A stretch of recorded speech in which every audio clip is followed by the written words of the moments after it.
We're going to move swiftly on to our next piece, which is to hand over to Miroslav Palansky, my colleague who's a data scientist. And Mirak, you're going to give us a short presentation on the report methodology. So over to you.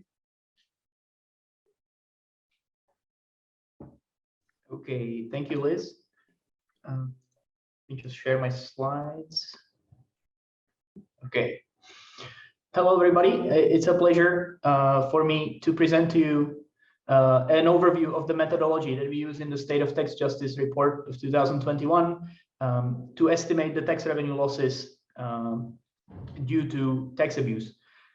We focus on two channels of tax revenue losses. The first one is corporate tax abuse done by multinational corporations. This is known as profit shifting to tax havens.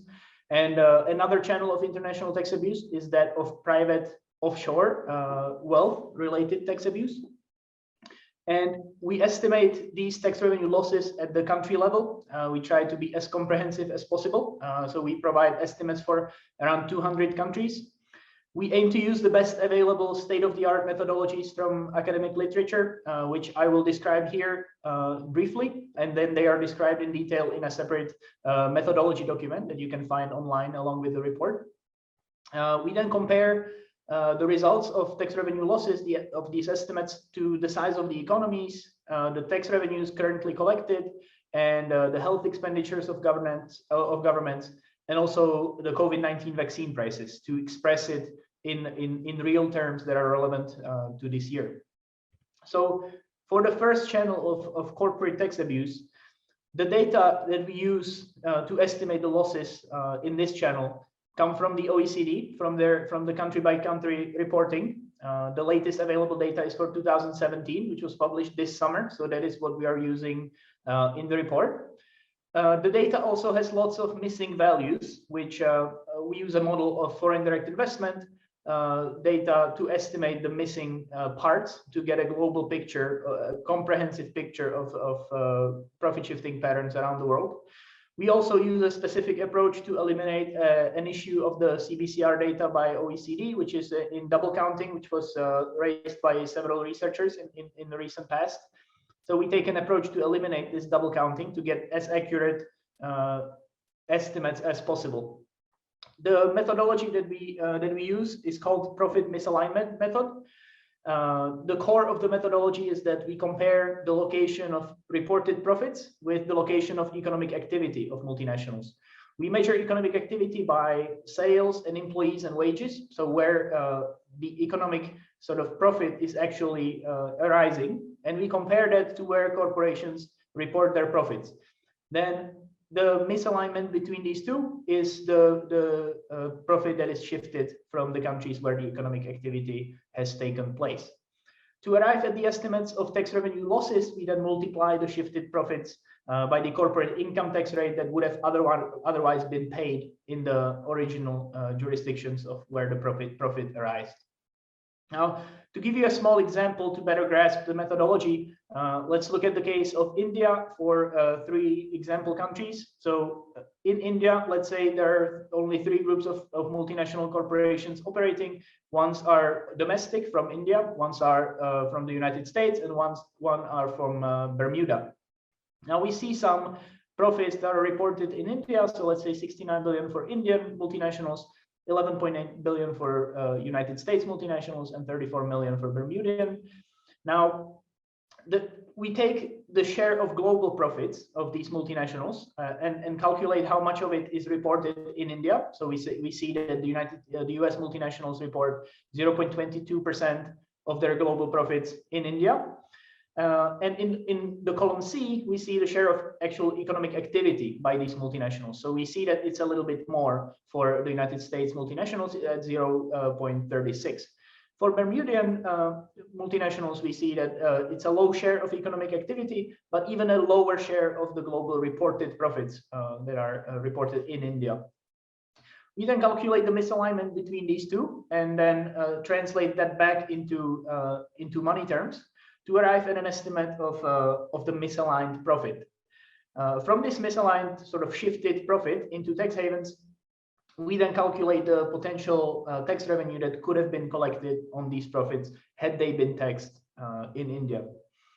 When we calculate this for every country in the world, we arrive at a global figure of over $1 trillion of shifted profit every year, which results into tax revenue losses of $312 billion. So again, these are for the latest available data, which is 2017.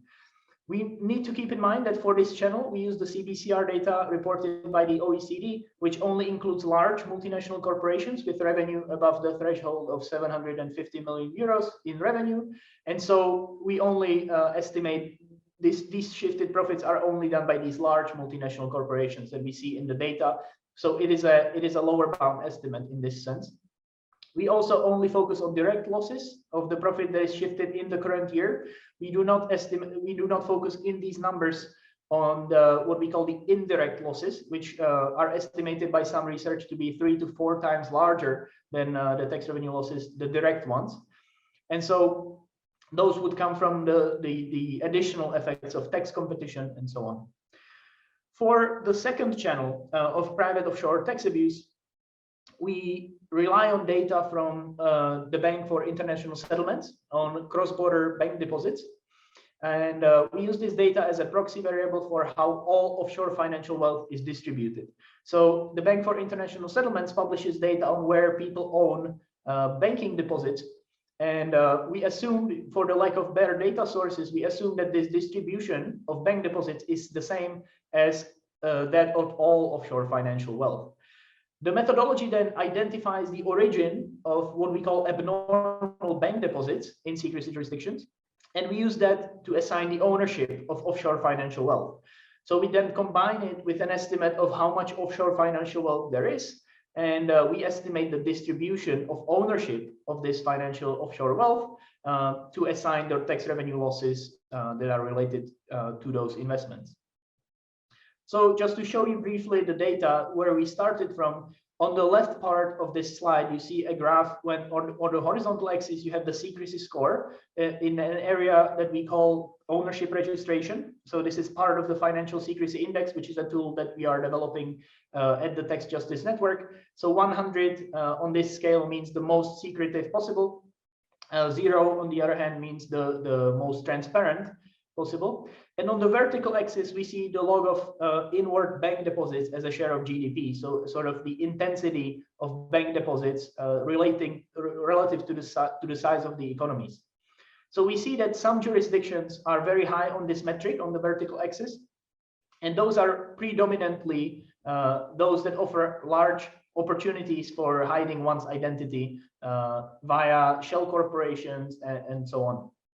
So when we relate the inward bank deposits that we observe in these jurisdictions to the size of their economies, as measured on the right hand of the right hand side of this slide, as by the GDP, we see that some countries that offer these secrecy opportunities to non-residents also have very high ratios of inward bank deposits to their GDP. So we see a larger volume of bank deposits that are stored in these jurisdictions than what would be predicted by the size of their GDP. And we argue that these deposits are there primarily because of the secrecy opportunities that these countries offer. So after we have estimated these abnormal deposits in the first step, where we take the actual deposits that we observe minus the expected deposits based on the size of the economies, we then assign these abnormal deposits to source countries using the Bank for International Settlements data. So one example of the result from the second step would be that German residents own over 4% of global abnormal deposits. So we look at where the abnormal deposits are allocated now, and we see who owns them. So we see that how large of a share of these abnormal deposits are owned by the residents of each country in the world. In the third step, we then apply this distribution on the total offshore financial wealth. Now, the latest estimate that we found in the literature has been done by Ecoris for the European Commission, a study released this summer in 2021. It is now estimated to be 11.4% of global GDP. Again, this is only offshore financial wealth, not the non-financial part. In 2019, for which we have the data from the Bank for International Settlements, this translates into 9.9 trillion US dollars that is stored in secrecy jurisdictions. And so one result, when we apply this, the second step and combine it with the third step, we find the Germans own about 420 billion US dollars in offshore financial wealth. And then the last step of the methodology is to derive the estimated tax revenue losses that countries would collect if they had taxed the returns on this wealth. So let's say that investors invest this wealth that is stored offshore, and we assume a 5% return on all of these investments, so a very conservative one. And we assume the top bracket personal income tax rate that would have been paid if they had the wealth stored at home. So one result from the fourth step, the final one, is that Germany loses 9.5 billion US dollars on tax revenue every year due to private offshore wealth tax abuse. When we sum this up globally, again, we arrive at an estimate of 171 billion US dollars lost to private offshore tax abuse every year. Again, this is for financial wealth only. There are estimates of non-financial wealth that is likely to be orders of magnitude larger in volume than just the financial wealth, but there is no comprehensive data available for the non-financial wealth part. And so we only focus on the financial wealth. My last part of this presentation is on accessing the data. So we have three ways for you to access the estimates that we produce in the report. The first one is the most straightforward, that there are country level tables directly within the report, within the PDF of the report. There are also country reports online, which you can find a link to all of this in the invitation email and also on the link that you see on the screen now. And we also provide complete data of these results online in an Excel file. So it is downloadable from the State of Tax Justice website for you to play around with and look at your specific country or region and take a look at those estimates. We invite all to collaborate with us on improving these methodologies, and we are looking forward for discussing any comments or suggestions you might have. Thank you very much for your attention. Thanks, Mirek. That was great. Thank you very much. I've seen already, I think there are a couple of questions in the Q&A that perhaps you could answer in the Q&A. We're just running a little bit behind, so I'm going to move straight on we've got a short video now that we're going to play before we move on to our next panelists. So can we play the video? Well, Brazil has seen a very slow rollout of coronavirus vaccines. There were many delays, many problems in the delivery of vaccines to the country, and we were one of the hardest hit countries by the pandemic. The rollout of vaccines in this country has not been very impressive. First of all, has been dependent with available resources and the government itself. And these vaccines have also depended on the goodwill of the global north partners, and donors. The deterioration of the social and economic situation of the poorer in Brazil is something very, I would say, clear. Now we have below the poverty line, we estimate that we increased at least for 20 million people in Brazil. We've seen inequalities increase. Even if, for example, contextually the Kenyan economy is growing, but it's growing in what context? In whose pockets are the resources going? We've had recent scenarios where we're talking, companies opened in offshore, in offshore islands. We have Padola papers, which are showing money being moved right, left, and center as part of tax evasion schemes. So it's not a question of resources; it's a question about the resources we have and what we are using those resources for. The fact that the tax evasion is so high, 8 billion, and this is enough money to vaccinate the entire population 10 times. It's again another evidence of the absurd situation that we live. That a few companies are controlling the destiny of entire populations. We also need to ask about the question around the transparency of the financial system, because how do we lose this, these resources? They move through a system that is sanctioned by states. Why at the end of the second year of the pandemic can have countries that still have 4 doses for 1 person. This is something really difficult for us to accept.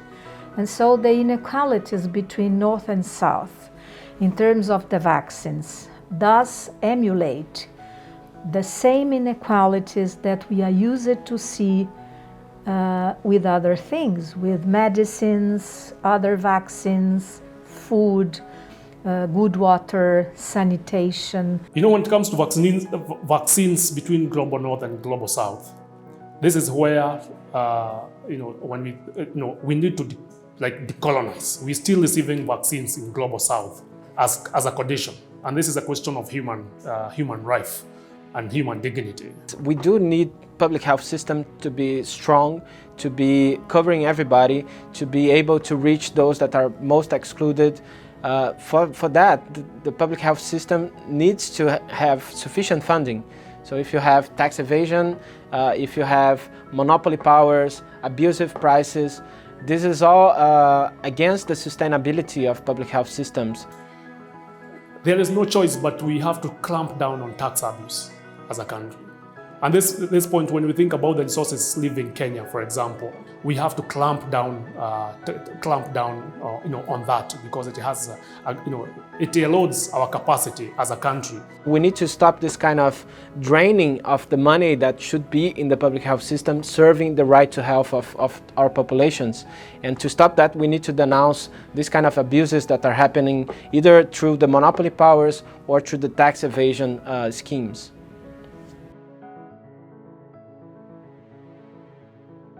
Great, thank you, Helena, for sharing that. So we're now just going to move on to our middle section, and we've got 2 panelists. So I'm really excited to introduce one, Jeannie Manipon, who I work with quite a lot, who I think of as a true expert, both within the region, but in terms of women's rights and substantive gender equality. Jeannie works at the Asian People's Movement on Debt and Development, and is going to talk particularly around the impact on gender equality and for women and girls, and what the impact has been around vaccine inequality. And followed by that, we have an intervention then from Rosa Pavanelli, who's the General Secretary of Public Services International, who we've collaborated on in the report. And Rosa will focus on why tax is a concern for labour, decent work and a just recovery. So each has 7 minutes, and if we have time, we might be able to pop in a couple of questions. So Jeannie, over to you.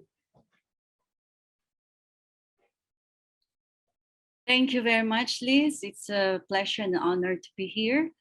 Nearly 2 years since the world first sat up to notice COVID-19 and its devastating effects, the issue of vaccines, a vital weapon in our fight to contain the pandemic, has made us even more acutely and painfully aware of the deep inequalities our world is mired in. But now we face another layer of inequality: vaccine inequity, vaccine inequality, or vaccine apartheid. It's called by many names. Who are marginalized from vaccine access and why? What other issues do women and girls also face in the global battle to vaccinate the world's population? It's a race against time. In many parts of the world, in Africa, in Asia, for example, women may be the least vaccinated among the population. In India and Timor-Leste, based on a report in October this year, women have received only about 35% of vaccines. In Bangladesh, early figures in August this year showed that women were getting only about 38% of vaccines. It's also most likely that this also intersects with income and wealth inequalities, such that women and girls from economically marginalized communities or women living in poverty enjoy the least access to vaccines. But why the gender gap in vaccine access? Let's unpack it a little bit.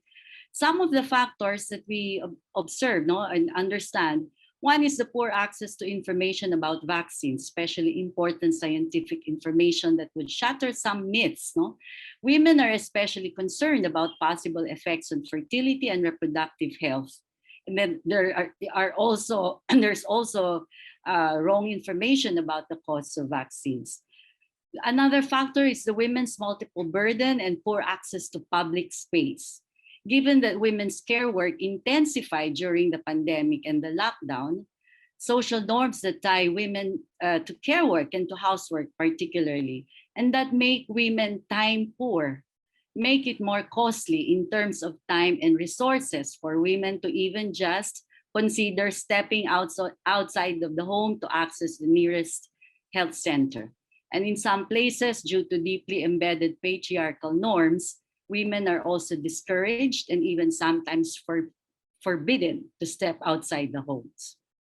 There's also the factor of unsafe public spaces and risks of gender-based violence. In situations where many public spaces, footpaths and streets, village squares or plazas in my country, public transportation, they remain unsafe for women and girls, and they face more security risks, including exposure to gender-based violence. Women and gender-diverse communities have reported sexual harassment, exploitation, disrespect, and other forms of GBV when seeking health services, including vaccination. There's also the gender gap in technology access, the access to mobile phones and internet facilities, which matters a lot in situations where registration for vaccines has to be done online.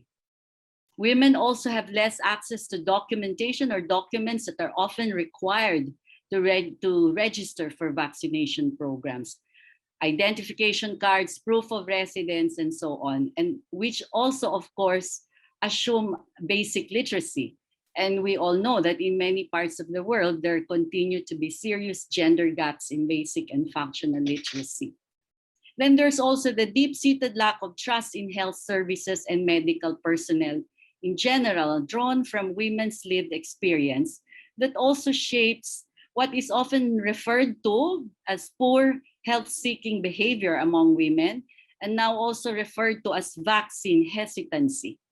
This is largely due to the systemic stigmatization and discrimination that are so much part of the everyday life and continuing collective history of women and girls and of gender diverse communities.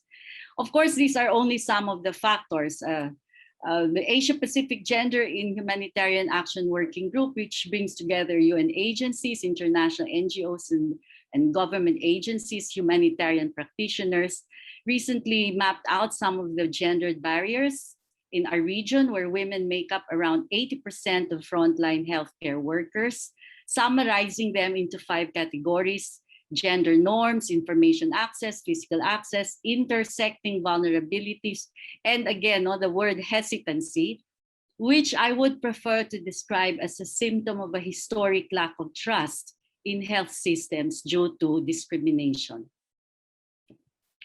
Access to vaccine is often even an issue for frontline healthcare workers. We already heard from our colleague from PSI, who are a great majority of whom are women. Women in the front lines of this battle against the pandemic also face a host of other issues.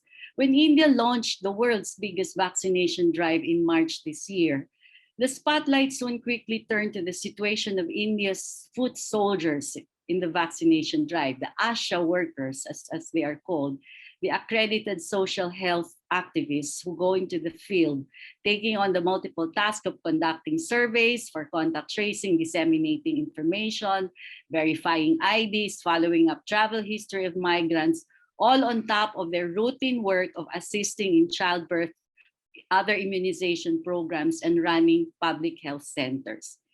Each ASHA health worker is said to serve up to 1,500 people, traveling long distance on foot, going to remote areas, being exposed to many risks, and often lacking social protection and even basic safety essentials like face masks, gloves, and so on.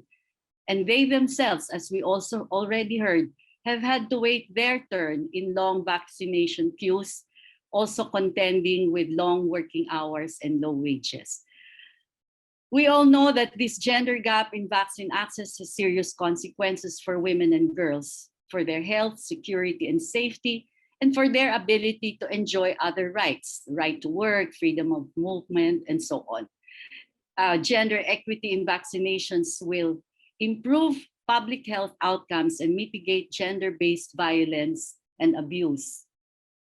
Combined with the setbacks in gender equality that the pandemic and lockdowns have already caused, vaccine inequality only results in marginalizing and disempowering women and girls even more, and would have serious long-term consequences. But that is why tax justice matters and why it is an urgent and critical agenda in the effort to reclaim and rebuild public health systems, and especially in the battle to contain the pandemic and recover from its effects, and even in the long-standing fight against extreme and persistent inequalities. The State of Tax Justice Report 2021 thus makes a very compelling argument for tax justice as part of the solution, curbing illicit financial flows, putting an end to tax abuses by corporations and the wealthy, addressing biases in national tax systems and inequalities in global tax rules and rulemaking are not only right, just, and fair. These measures, combined with a comprehensive rights-based fiscal policy that is gender just, can be part of a comprehensive response to arrest vaccine inequality and help address systemic issues that have made inequalities within countries and among countries a long-standing, persistent social pandemic. I really deeply appreciate the way the issues have been framed in the report and how they've been articulated, the research that went through it, and the well-argued set of 3 fundamental policy asks. I will not say any more about the report to encourage everyone to read it, but will end with a few lines that I feel really describe the problem and challenges us to think, where does the responsibility for vaccine inequality lie?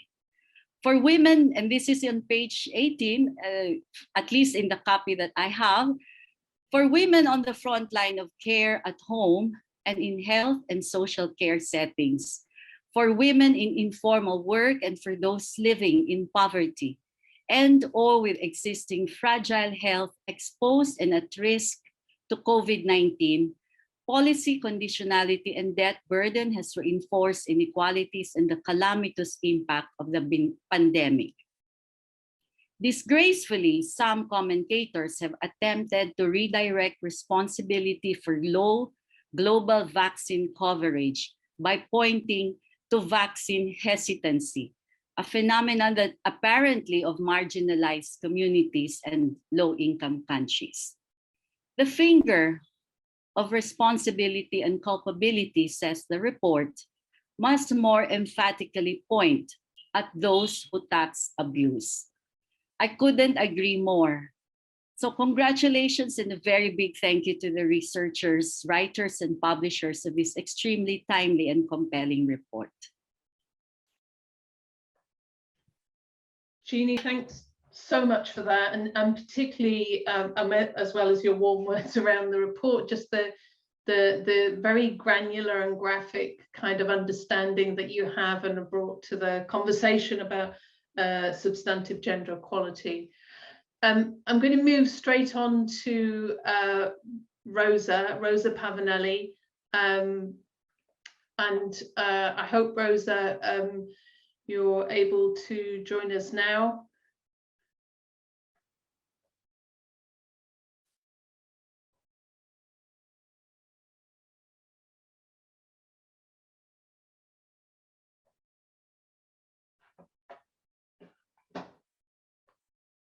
Rosa. Hello, Rosa. Yeah, there was some delay in authorizing me. Yeah. Thank you. Welcome and thank you. And good afternoon, good morning, everyone. I don't know where, or good evening, where you are. Well, I think this is really a very important discussion we are going to have. And before starting, I would like to thank everyone who contributed to the report, to this second report that is becoming a very important tool for us to campaign and to continue our fight for more justice, more equity, and to stop abuse of human rights and poverty around the world. I was asked to explain why tax justice is important for workers and for the labor movement. Well, I think that what we heard so far from other speakers, and particularly what my colleague Babaye has presented in terms of what it means having the resources that are lost every year for tax because of tax abuses, how much they can be important to increase jobs, increase the quality of life of millions of workers and of millions of citizens when we talk about public services. This is particularly true when we talk about work and jobs, workers and jobs in the public sector, where the connection is direct between public budgets and the capacity of the state to spend money for its social infrastructures and for its fundamental public services, such as health, education, water and sanitation, and all these things. We saw how important it is to ensure the health of workers, having the possibility to ensure vaccines to all workers, particularly the frontline workers. But there's also a broader consideration that we can do. And I think it's evident everywhere. The fact is that any time that we lose money to because of abuse, because of illicit tax flows, because in a way or in another, corporates and the super rich are allowed not to pay tax, somebody else have to pay the burden of sustaining a society, sustaining our states. And these are workers, and these are those who cannot hide their profit anywhere, if not in their pocket, as long as they can keep to maintain their family alive. And this is a fundamental aspect of the deep injustice that this rotten financial system and tax system, is creating. And it's one of the fundamental issues why we are unable to reduce poverty and to raise millions of people that need to come out of poverty. Of course, as I mentioned before, having the possibility to access public services funded with tax income will help also reduce poverty, as the accessibility to fundamental public services constitute an important source of disposable income, particularly for the least developed countries and the poorest countries. But I would like also to think about the challenges that we have in front of us. We are talking today about how we could have done in terms of accessing vaccine everywhere if we could have been able to use those resources. We are going to face other challenges. We just finished to assist to the COP26 and the challenges that the climate crisis will pose on billions of people around the world. That I'm afraid the COVID-19 pandemic is just a start of what can happen if we do not address this issue.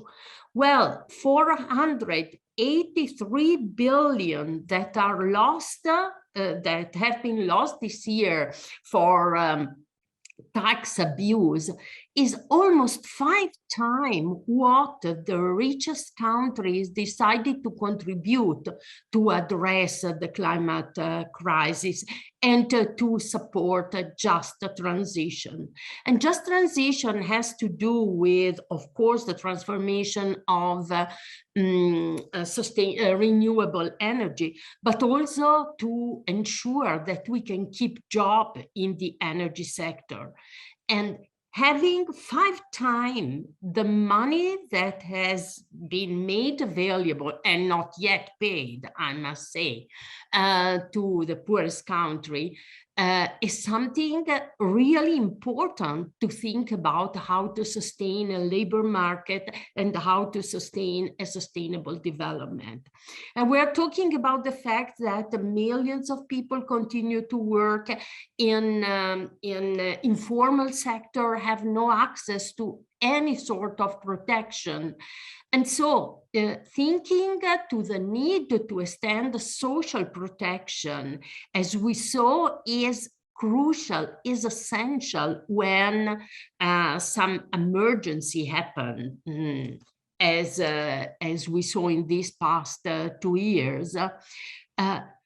Having those resources available could really help, instead of thinking of creating global funds that goes in the hand of the World Bank and are submitted to the usual criteria of distribution of loans that are curbing the right of workers and imposing even stricter conditions on a fair and just development of the economy in the developing world. And final, I think that as the figures demonstrate, and I think this is an argument we need to use to make sure that people can understand everywhere, is that it's not only the developing world that is losing money and because of tax abuses, it's also the developed world. And this is part of the race to the bottom that is imposing the reduction of workers' rights, of freedom of association, freedom of collective bargaining, even in the rich countries, because the unfair competition that losing that money is creating. I think that there's enough to say that we need to strengthen our efforts in the direction of a deep reform of the global tax system, much deeper than what we have seen so far, and that Derege explained very well. And that our voice has to become more and more vocal, and that we need to ask workers and people around the world to stop listening to the voice of those who promise to reduce tax generally. What we need to reduce are tax on workers and make the richest and corporates to pay their fair tax. Thank you. Rosa, thank you so much. That was really interesting, and I know a kind of quick overview, but you really touched on some key points. We haven't quite got the time we wanted for a question and answer, but I wondered if I could, and I hope it doesn't sound too superficial, ask both you, Gina and Rosie, a question. I almost feel like I might know the answer, but which is, do you feel, I mean, the scenarios that we're all painting seem that these are going to have generational impacts, but do you feel hopeful, and where are the pressure points, the political points that we need to push on as a trade union movements and a tax justice movement? I wonder if, Rosa, you had some brief thoughts on that. Well, I think that the more we made public the data, the more we can explain the mechanism and really create a culture that tax is not something stranger for workers, that it's something that is very deeply connected to their working conditions and to their, you know, to their livelihood. And that's something that is becoming really, really important. I think that the structural crisis we are in, that isn't bringing together, it's a systemic crisis, the health crisis, the economic crisis, the climate crisis. Everything is coming together at a point where the solution can be or surrendering, which I don't wish, and I hope is not in that direction, or really we can create a counter culture that is bringing justice, human rights, fair and equity in the development, and make a change possible.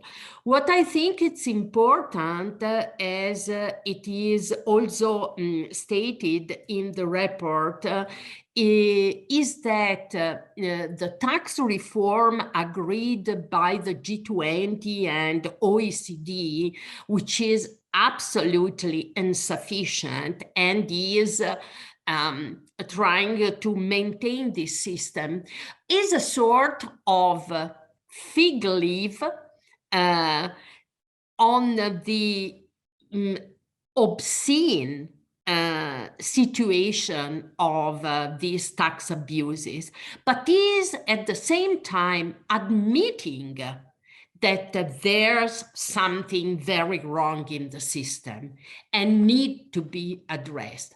We need to highlight this contradiction in order and to help workers around the world, the trade union movement around the world, as we are doing from our perspective as PSI, educating to the fact that this is a fundamental tool to improve quality of life for workers and people around the world.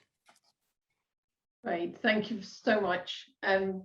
Jeannie, can I just ask you, again, hoping it's not too superficial to say, ask if you feel hopeful and where we put our efforts, given the generational problem and challenges we're facing, and if you could be brief. Oh, yes. My hope lies in civil society and movements, and in terms of coming out with analysis and research, as you have done with this report. 100,000 marched at the COP. We also did our actions here on the tax justice front. civil society organizations have come out in the streets, even amidst very difficult circumstances in the pandemic. But also even governments, a group of 77 with its recent resolution to push forward with reforms in the UN Tax Convention. So there's a lot of reason to be very optimistic, but a lot of reason also to be hopeful. Thank you. Thank you, Jeannie. Thank you, Rosa. Thank you, Jeannie. Great interventions. I'm going to pass straight on to Alex to take us through the final session. Thank you.